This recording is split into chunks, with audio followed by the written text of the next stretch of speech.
할렐루야. 예배 가운데 나오신 여러분 모두를 환영하고 축복합니다. 대부분의 시간을 청년들과 보내다가 이렇게 귀한 성도님들과 함께 이렇게 또 말씀 나눌 수 있는 시간 나누게 되니까 제 마음이 굉장히 기쁘고 반가운 마음이 드는 것 같습니다.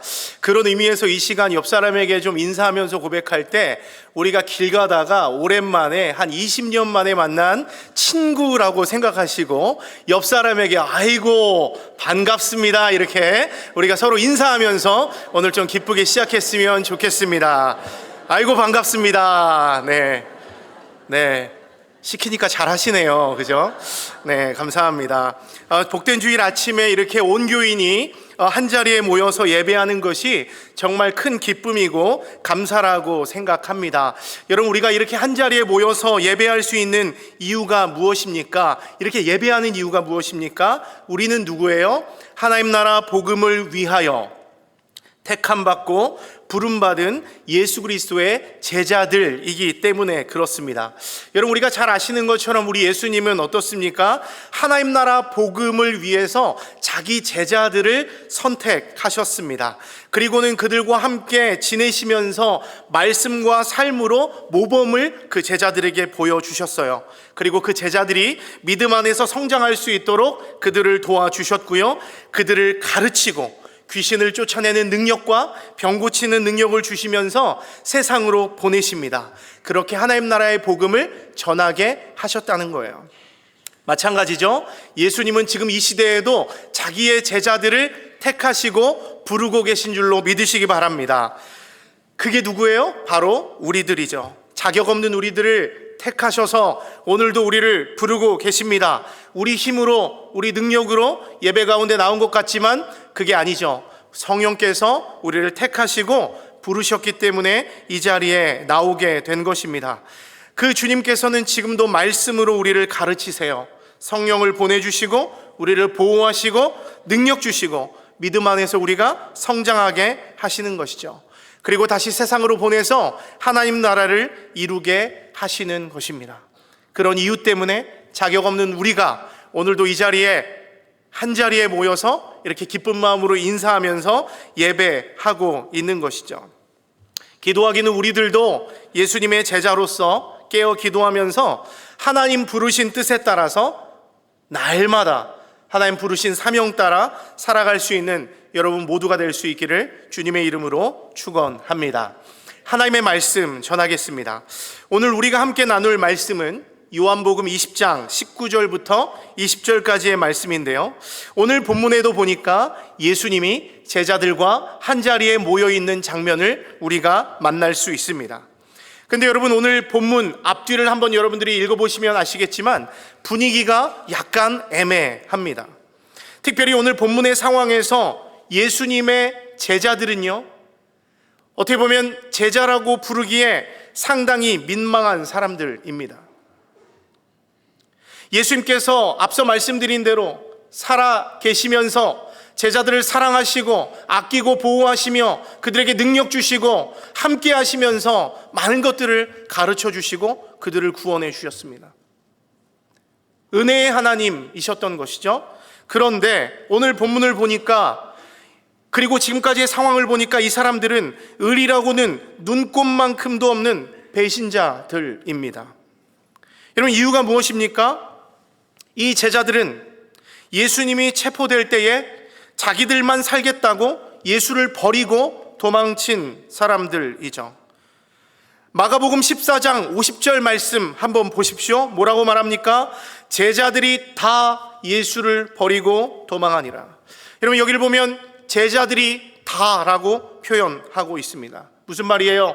이것은 한 사람도 빠짐없이 모두 다 예수를 부인하고 거절하고 도망쳤다는 말이에요. 여러분, 더 안타까운 사실은 무엇입니까? 이들이 어디엔가 숨어서 끝까지 나타나지 않았다는 것입니다.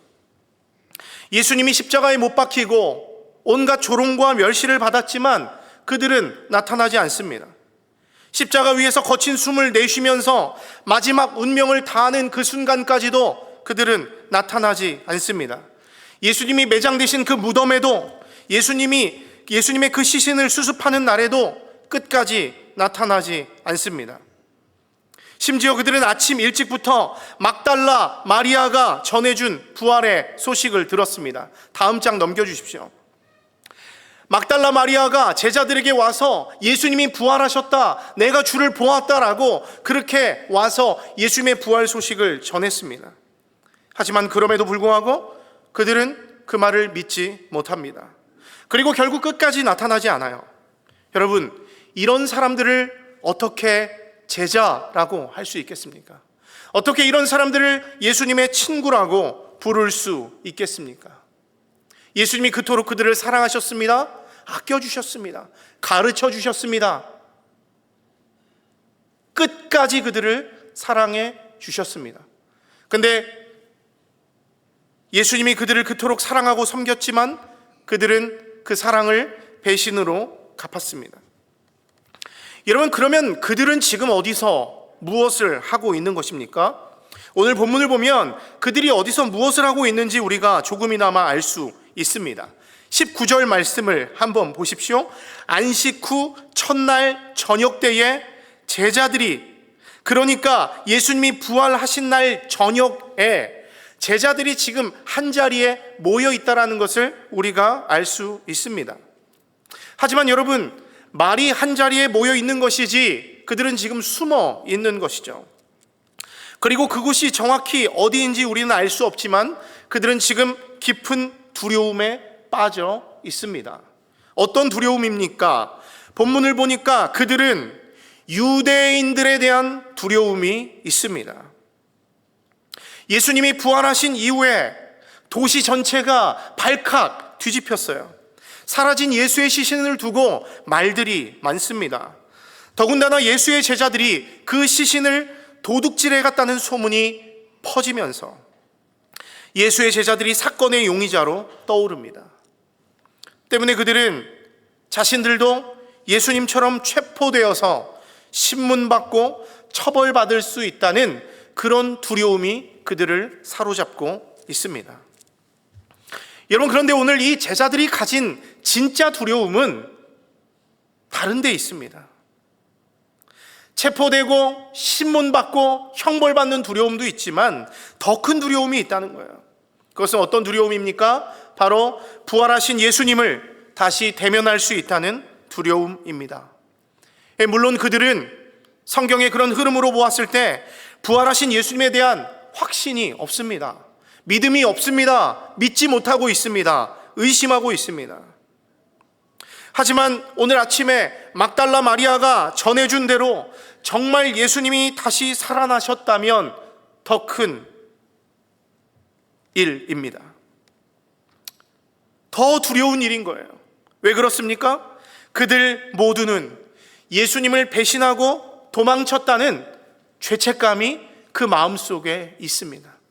예수님이 그토록 나를 사랑하셨는데 그 결정적인 순간에 그분을 감싸지 못하고 도망쳤다는, 배신했다는 그 죄책감이 그들의 마음 가운데 있습니다. 특별히 그 중에서도 다른 제자들은 다 주를 버릴지라도 나는 주님을 버리지 않겠습니다 장담했던 베드로는 예수님을 무려 3번이나 부인했습니다. 때문에 그 죄책감과 실패감이 누구보다 큰 것이죠. 여러분, 이러한 이유로 베드로를 비롯한 모든 제자들은 부활하신 예수님을 다시 볼 면목이 없습니다. 예수님을 다시 만난다는 것 자체가 그들에게 감당하기 힘든 부담이고 두려움이죠. 여러분, 그러다 보니까 그들은 모인 곳의 문을 다 닫아 버립니다. 오늘 본문 보십시오. 안식 후 첫날 저녁에 제자들이 두려움 가운데 모인 곳의 문을 다 닫았다 말하고 있어요. 여러분, 근데 이것은 단순히 문을 추워서 닫았다 이런 것이 아닙니다. 자신들의 모임이 발각되지 않도록, 또 누구도 들어오지 못하도록, 심지어 예수님마저도 우리를 발견하지 못하도록 문을 철저히 잠그고 외부와의 모든 접촉을 철저하게 끊어 버렸다라는 거예요. 여러분, 이것은 무엇을 의미합니까? 그들의 내면의 심리 상태를 보여주는 행동입니다. 그들의 굳게 닫혀있는 문은 곧 닫혀있는 그들의 마음을 보여주는 상징이죠. 그리고 철저한 고립은 그들의 절망을 그대로 드러내고 있습니다. 여러분, 이처럼 그들은 삶의 방향을 잃어버렸어요. 앞으로 이제 무엇을 해야 할지, 어떻게 살아가야 할지 자신의 주인이요 구주이신 예수님이 계시지 않기 때문에 막막하기만 합니다. 그저 지금 그들이 할 수 있는 것은 무엇이에요? 두려움, 그리고 죄책감, 그리고 실패감 속에서 조용히 숨어 지내는 것뿐입니다. 여러분, 지금 제자들의 상황이 상상이 되십니까? 깊은 실패감, 깊은 절망감, 앞으로 어떻게 살아야 할지 모르는 그런 두려움 속에 좌절하며 문을 잠그고 숨어 있다고 하는 것이죠. 여러분, 근데 오늘 본문을 한번 보십시오. 그 제자들이 그토록 두려워하던 일이 실제로 일어나 버려요. 부활하신 예수님이 그들을 찾아오신 것입니다. 예수님을 대면할 용기도 없고 두려움이 있었는데, 그래서 숨어 있었는데 그 우려하던 일이 일어난 거예요. 부활하신 예수님이 그들의 눈앞에 서 계신 것이죠. 분명히 문을 잠갔습니다. 아무도 들어오지 못하도록 단단히 막아두었습니다. 여러분, 여기 교회에서도 마찬가지죠. 우리 교회는 문이 왜 이렇게 많은지 모르겠어요. 문이 이렇게 많은데 들어오지 못하도록 문을 다 걸어 잠가버렸다는 거예요. 주님도 들어오지 못하도록 문을 다 걸어 잠갔습니다. 여기 지금 우리들만 있는 거예요. 그런데 이 걸어 잠근 이곳에 부활하신 주님이 떡하고 서 계시니까 얼마나 깜짝 놀랐겠습니까? 여러분, 그들에게 있어서 예수님은 이미 죽었어요. 아무런 능력도 힘도 없는 그냥 죽은 사람입니다. 그런데 그 주님께서 살아 역사하셔서 자기들의 눈앞에 서 있습니다. 여러분, 이게 어떻게 된 일입니까? 여러분, 여기서 예수님은 우리처럼 문을 열고 들어온 게 아니에요. 닫힌 문을 통과해서 들어오셨습니다. 여러분, 이것은 우리의 이성과 경험으로는 쉽게 이해될 수 없는 신비로운 사건이죠. 과학적으로 이것을 설명할 수가 없습니다. 여러분, 그런데 이 사건이 우리들에게 분명하게 알려주고 있는 것은 무엇입니까? 이 장면은 부활하신 예수님이 어떤 성격을 가지고 있는지 보여주는 거예요. 이제 이 부활하신 예수님의 몸이 이전과는 전혀 다른 형태의 몸이 되었다는 것을 우리들에게 보여주는 거예요. 더 이상 시간과 공간의 제약을 받지 않는 가장 완전하고 영광스럽고 영화로운 몸이 되었다는 것을 우리들에게 보여주고 있는 거예요. 과학적으로 설명할 수 없지만 예수님의 몸은 그런 몸이 되었다는 것을 우리들에게 분명하게 보여주고 있습니다. 여러분, 근데 놀라운 사실은 뭐예요? 부활의 첫 열매가 되신 예수님의 이 영광스러운 몸을 누가요? 우리가요. 장차 우리도 받게 된다는 것이죠.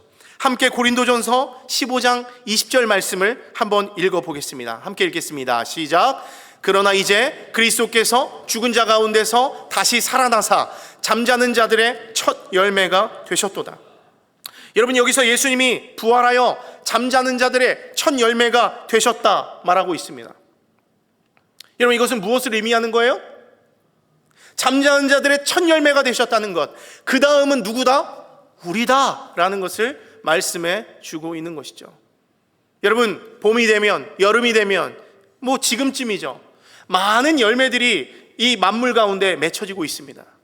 우리 집 뒷마당에도 오디나무가 있는데요, 여름마다 우리 가족의 행복은 오디를 따서 얼려서 요거트와 함께 갈아서 먹는 거예요. 진짜 맛있습니다. 얼마 전에도 잘 자라고 있나 가보니까 이제 거목게 열매 하나가 맺히기 시작하더라고요. 여러분, 그 나무가 저희 가족에게 열매 하나만 주겠습니까? 그렇지 않습니다. 지금 뒷마당에 가보면 수많은 오디 열매들이 맺히면서 우리의 마음을 기쁘게 하고 행복하게 하고 있다는 것이죠. 마찬가지입니다. 예수님이 부활의 첫 열매가 되셨다는 것은 그 다음은 너희도 열매로 맺힐 것이다 라고 하는 약속인 것이죠. 여러분, 그런데 그때가 언제입니까?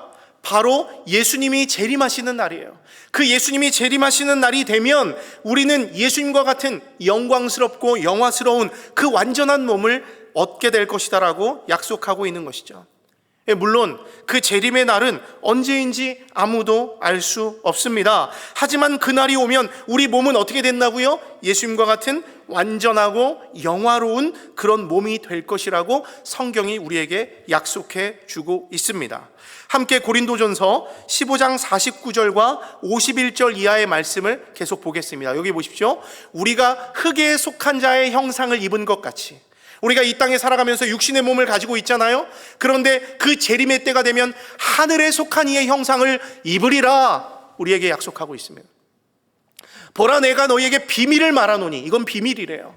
우리가 다 잠잘 것이 아니요 마지막 나팔이 왜 부릅니까? 재림의 때에 예수님이 나팔 불고 오시잖아요. 신랑 되신 예수님이 신부를 찾으러 올 때 나팔 불고 오잖아요. 마찬가지로 신랑 되신 예수님이 신부된 우리를 찾으러 올 때 나팔 불고 오신다는 거예요. 그때 순식간에 홀연히 다 변화되리니 나팔 소리가 나매 죽은 자들이 썩지 아니할 것으로 다시 살아나고, 그러니까 우리가 죽은 이후에 땅속에 우리 육신이 썩어 죽어 있지만 주님 오시는 그날에 우리의 죽어있는 육체와 영이 결합돼서 다시 부활하면서 예수님과 같은 영광스러운 몸을 우리도 갖게 될 것이다. 우리도 살아나고 우리도 변화되리라 약속하고 있습니다. 이 썩을 것이 반드시 썩지 아니할 것을 입겠고, 이 죽을 것이 죽지 아니함을 입으리로다 약속하고 있는 거예요. 여러분, 소망이 되지 않습니까? 뭐 별로 감흥이 없으세요? 뭐 그럴 수도 있고 아님 말고 뭐 이런 마음이세요? 그렇지 않습니다. 여러분, 이게 바로 우리의 소망인 줄로 믿으시기 바랍니다. 이게 바로 우리에게 주신 약속이고 소망인 것이죠. 때문에 이 땅에 살아가는 우리들은 세상에 헛된 소망 붙들 것이 아닙니다. 주님 오신 그날 우리를 얼마나 새롭게 하고 영광스럽게 하실지 그거 붙들면서 우리가 살아가는 거예요. 의심하고 불신하며 살아가는 것이 아니라 예수님과 같은 부활의 열매가 되어 영화로운 부활의 몸을 갖게 된다는 이 약속을 믿으며 기쁘게 살아가야 하는 것이죠. 예수님이 제자들에게 이걸 얼마나 많이 말씀하셨습니까? 내가 부활할 것이다 얼마나 많이 약속하셨습니까? 때문에 제자들은 그 예수님을 보시면서 기뻐했어야 됩니다. 그 영광스러운 몸, 그 부활하신 몸, 그 문을 통과하여 들어오신 그 예수님을 보고 두렵고 떨려할 것이 아니라 기뻐하고 감사하며 그 부활하신 주님을 찬양해야 했다는 것이죠. 여러분, 그런데 오늘 본문 속 제자들은 부활하신 예수님을 보면서 어떤 반응 보이고 있습니까? 당시 상황을 생각해 보면 제자들은 말할 수 없는 두려움과 당혹감에 휩싸였을 것이 분명합니다. 실제로 누가복음 24장 37절 말씀 보도록 하겠습니다. 세번역 성경인데요, 한번 읽어보겠습니다. 시작. 그들은 놀라고 무서움에 사로잡혀서 유령을 보고 있는 줄로 생각하였다. 여러분, 제자들이 그 예수님 보면서 기뻐했습니까? 부활하신 주님 찬양합니다 했습니까? 아니에요. 놀랐대요. 무서움에 사로잡혔대요. 지금 놀라운 생명이 꿈틀거리고 있는 그 현장 앞에서, 빛이 발산되고 있는 현장 앞에서도 두려워했다는 거예요. 그러면서 뭘 보고 있는 것 같았대요? 유령을 보고 있는 것 같았다는 것입니다. 닫힌 문을 통과해서 예수님이 나타나셨을 때 제자들은 예수님을 유령으로 착각할 만큼 큰 충격을 받았던 거예요. 두려워했던 거예요. 때문에 어떤 이는요, 놀라서 기절했을 수도 있습니다.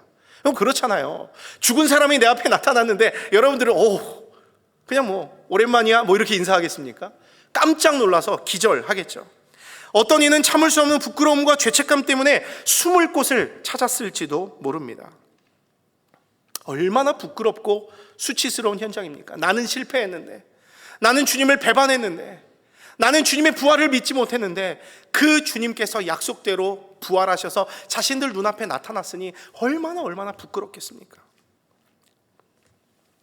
그들은 염려했을 거예요. 책망받겠구나, 하나님께 형벌받겠구나, 두려워했을 것입니다. 그런데 오늘 본문 19절을 보면 제자들이 염려하던 것과는 전혀 다른 일이 벌어지기 시작하죠. 일단 예수님은 모든 제자들이 볼 수 있도록 그들 가운데 서십니다. 놀라있는 그 제자들 한가운데 예수님, 부활하신 주님께서 서세요.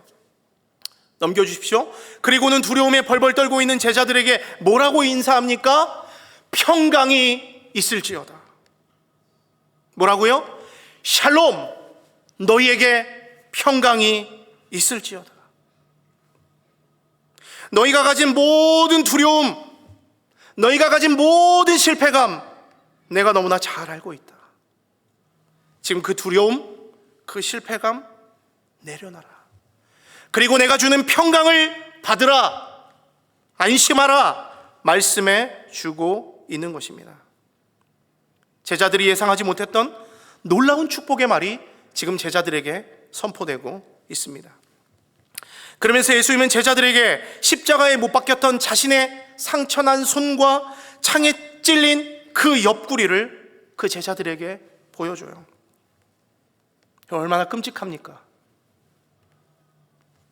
손에 나 있는 그 못자국, 옆구리에 찔려 있는 그 창자국, 굳이 그것을 그 제자들에게 보여줄 이유가 무엇이 있겠습니까?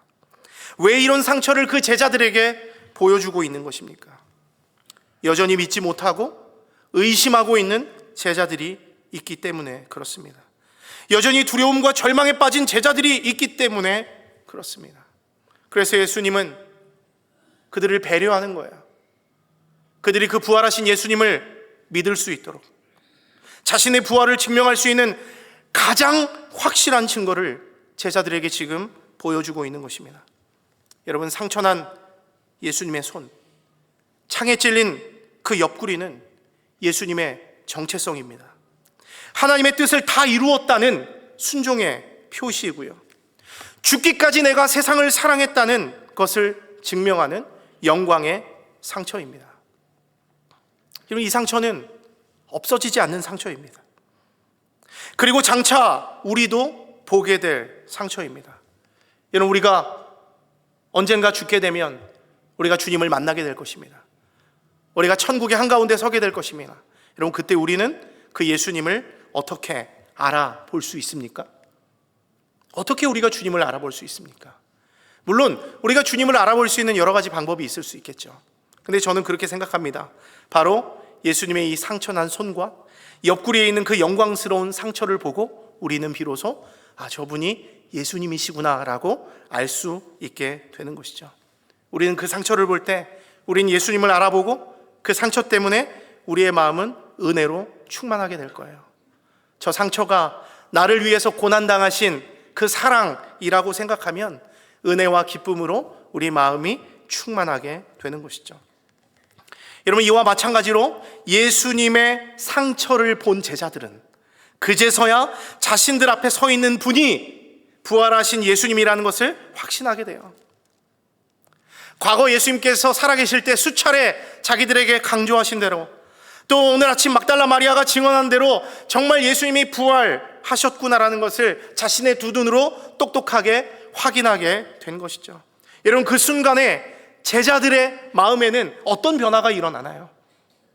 여러분, 지금까지 두려워했습니다. 의심했습니다. 마음에 죄책감이 있었습니다. 상처가 있었습니다. 좌절감이 있었습니다. 그것이 그들을 괴롭히고 있었습니다. 근데 오늘 그 예수님이 자신의 손에 못자국과 옆구리에 창자국을 보여주시자 너희에게 평강이 있을지어다 외치시자 어떤 변화가 일어납니까? 함께 20절 말씀 읽어보겠습니다. 시작. 이 말씀을 하시고 손과 옆구리를 보이시니 제자들이 주를 보고 기뻐하더라.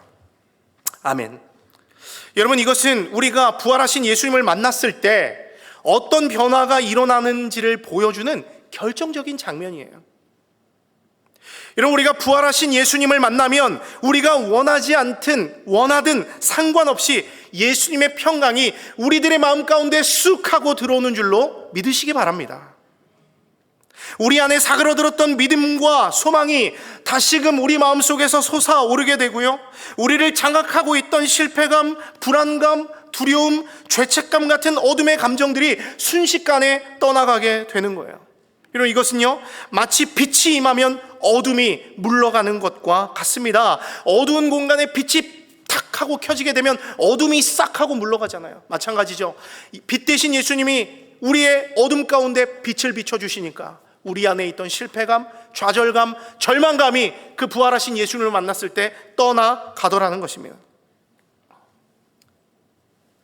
평강과 믿음과 소망과 기쁨이 우리들의 마음 안에 가득 차게 되는 것이죠. 오늘 본문은 그 비밀을 이 제자들에게, 그리고 이 시대를 살아가는 성도들에게 알려주고 있는 거예요. 부활하신 예수님을 만나면 너희 마음 가운데 있는 어둠이 떠나간다. 사랑하는 성도 여러분, 저는 오늘 이 부활하신 예수님이 제자들을 다시 찾아오시는 이 장면을 보면서 정말 깊은 감동을 받습니다. 여러분, 우리가 앞서 살펴본 것처럼 예수님의 제자들은 예수님이 가장 힘들고 외로울 때 예수님을 버리고 도망쳤던 사람들입니다. 실패한 사람들이에요. 아무런 소망이 없는 사람들입니다. 인간적인 마음으로 보면 이렇게 의리 없는 사람들을 다시 찾아갈 이유가 없는 거예요. 혹시 찾아가더라도 책망하거나 벌을 주려고 할 것입니다. 우리들은 그렇습니다. 그런데 예수님은 그렇게 하지 않으세요. 죄책감과 두려움에 빠진 그들을 책망하고 벌 주는 대신에 샬롬, 너희에게 평강이 있을지어다 평강을 선포하면서 그들의 두려운 마음, 걱정된 마음, 염려된 마음을 토닥토닥거리면서 안심시켜 주십니다. 여전한 의심에 사로잡힌 그들에게 부활의 증거, 자신의 못 박힌 그 손의 상처, 옆구리의 그 창자국을 보여주시면서 그들에게 믿음 주는 거예요. 믿음 없는 그들에게 믿을 수 있도록 도와주시는 것입니다. 확신의 기쁨을 그들에게 주시면서 그들의 마음의 기쁨이 터져나오게 하십니다. 여러분, 그러면 예수님이 제자들에게 이런 놀라운 은혜를 베풀어 주신 이유가 뭐예요? 책망하고 벌 줘도 마음이 편치 않을 판에 이렇게 그들에게 은혜를 베풀어 주신 이유가 뭡니까?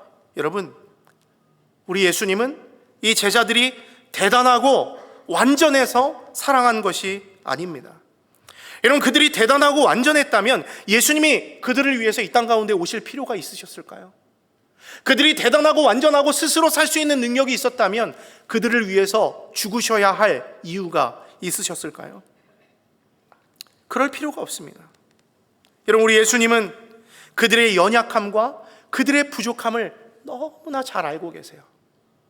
그들이 말하지 않아도 그들이 얼마나 부족하고 연약한 사람들인지 너무 잘 알고 계시고요, 이렇게 배신하게 될 줄도 주님은 너무나 잘 알고 계셨습니다. 그래서 베드로에게 주님, 여기 있는 자들이 다 주님을 버릴지라도 난 주님 안 버릴 거예요 라고 장담했을 때, 아니야, 네가 다 굴기 전에 나를 3번 부인할 거야, 이렇게 그를 너무나 잘 아시는 주님께서 그렇게 말씀하신 것이죠.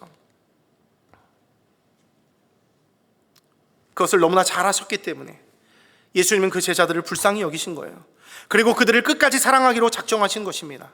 그래서 예수님이 이 땅 가운데 오시고요, 예수님의 은혜 없이는 도저히 살아갈 수 없는 그들을 구원하기 위해서 십자가에 못 박혀 죽으신 것입니다. 여러분, 그런 사랑의 예수님이 그 제자들을 왜 정죄하고 왜 벌 주려고 하겠습니까? 오히려 우리 예수님은 사랑과 평강으로 다시 오셔서 두려움 속에 있는 그들을 회복시키시는 사랑의 하나님이신 줄로 여러분 믿으시기 바랍니다. 사랑하는 성도 여러분, 그렇다면 오늘 본문을 통해서 우리가 깨닫게 될 수 있는 게 뭐예요? 마찬가지입니다. 여러분, 우리 예수님은 우리가 대단하고 우리가 완전해서 우리를 사랑하신 것이 아닙니다. 우리의 연약함과 우리의 부족함을 우리 주님은 너무나 잘 알고 계세요. 내가 얼마나 연약한 존재이고 얼마나 죄 가운데 날마다 쓰러지고 무너질 수밖에 없는 존재인지, 얼마나 두려움과 염려 가운데 휩싸이면서 살아갈 수밖에 없는 존재인지 우리 주님은 내가 말하지 않아도 너무나 잘 알고 계세요. 그래서 우리를 불쌍히 여기신 거예요. 우리를 끝까지 사랑하기로 작정하신 것입니다. 우리의 해결할 수 없는 죄와 두려움의 문제, 죽음의 문제를 우리가 해결할 수 없기 때문에 우리를 불쌍히 여기시고 우리를 위해서 우리 죄를 대신해서 십자가에 못 박히시고, 거기서 끝나는 것이 아니라 사망 권세 이기시고 부활하심으로 나야말로 생명의 주인이니 나를 따르라, 그 진리를 알려주시기 위해서 이 땅 가운데, 우리 가운데 찾아오신 것입니다. 여러분, 어쩌면 오늘 제자들의 모습 역시 우리들의 모습이라고 할 수 있습니다. 우리들은 어떤 사람들입니까? 여러분, 평안하십니까? 매일 여러분의 삶 속에서 주님의 임재 가운데 여러분 살아가고 계세요? 염려하지 않고 늘 행복하고 기쁘고 자신감이 넘치십니까? 그렇지 않죠. 우린 날마다 죄책감 가운데 살아갑니다. 여러분, 저는 매일이 두렵습니다. 이 땅에서 살아가는 것 자체가 두려움이에요. 염려예요. 제 통장을 보면 한숨만 나옵니다. 이 돈을 가지고 우리 세 자녀들을 먹여 살릴 수 있을까? 두려워요. 아직 전 젊습니다. 그럼에도 불구하고 요즘 20대, 30대 때와 비교해서 현저히 느려진 저의 달리기 실력을 보면 굉장히 큰 걱정이 밀려옵니다. 한국에서 종종 들려오는 부모님의 건강의 소식을 들으면 두렵습니다. 우리 아이들이 행여학교에서라도 왕따 당하지 않을까? 우리 아이들이 혹시 너무 공부를 못해서 혹은 너무 인간관계가 부족해서 잘 못하면 어쩔까? 이 아이들이 잘 살 수 있을까? 그런 염려, 두려움 있습니다. 죄책감이 매일 저를 괴롭힙니다. 매일 저를 찾아와서 너는 주님의 제자가 아니야. 너는 목사도 아니야. 이렇게 저를 정죄하면서 저의 가슴을 아프게 합니다.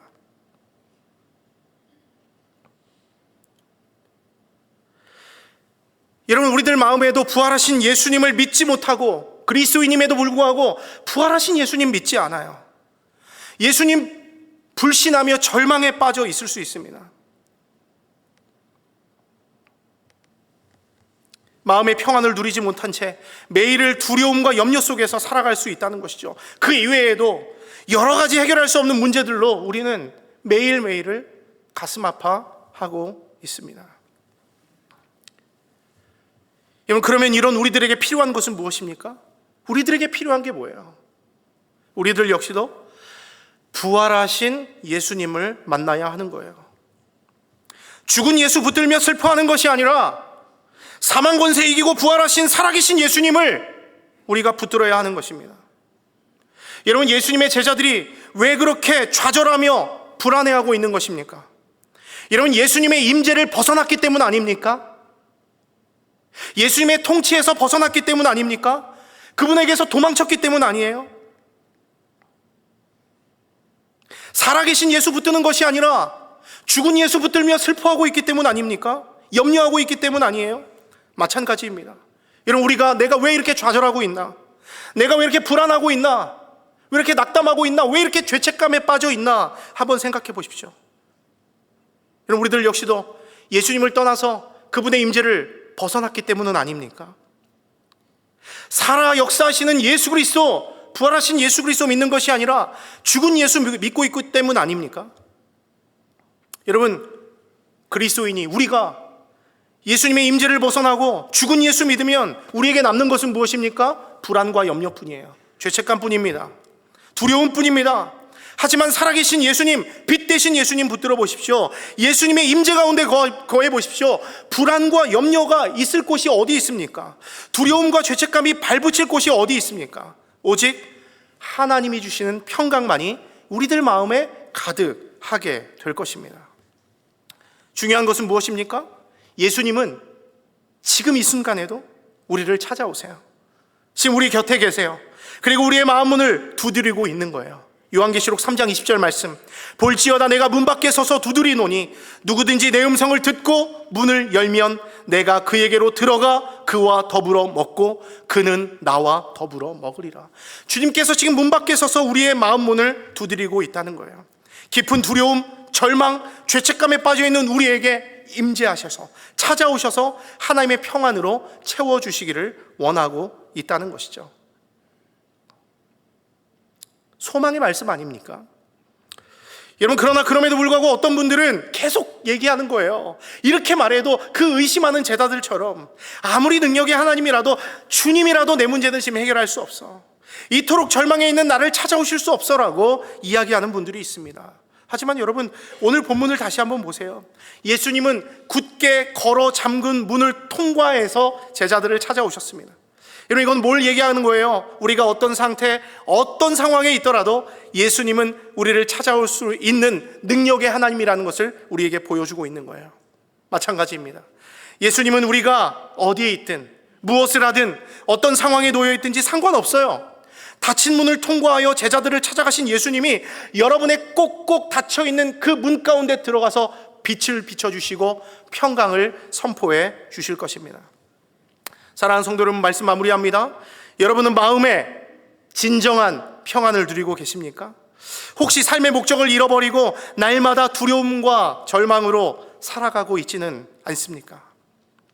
예수님이 여러분 모두에게 여러분의 그 어두운 마음에 주님이 선포하십니다. 뭐라고요? 샬롬, 너희에게 평강이 있을지어다. 이 말씀은 단지 인사의 말이 아니라 우리의 마음을 새롭게 하는 능력의 선포입니다. 여러분 안에 있는 복잡한 생각과 감정, 불안과 염려, 죄책감과 두려움을 모두 이 시간 주님 앞에 내려놓으시기 바랍니다. 그리고 예수님 주시는 참된 평강으로 여러분의 마음을 가득 채우십시오. 죽은 예수 붙들며 슬퍼하지 마시고 사망 권세 이기고 부활하신 살아계신 예수 그리스도가 여러분의 주인이십니다. 살아계신 우리 주님께서 여러분들을 위로하시고 여러분에게 평강을 주실 것입니다.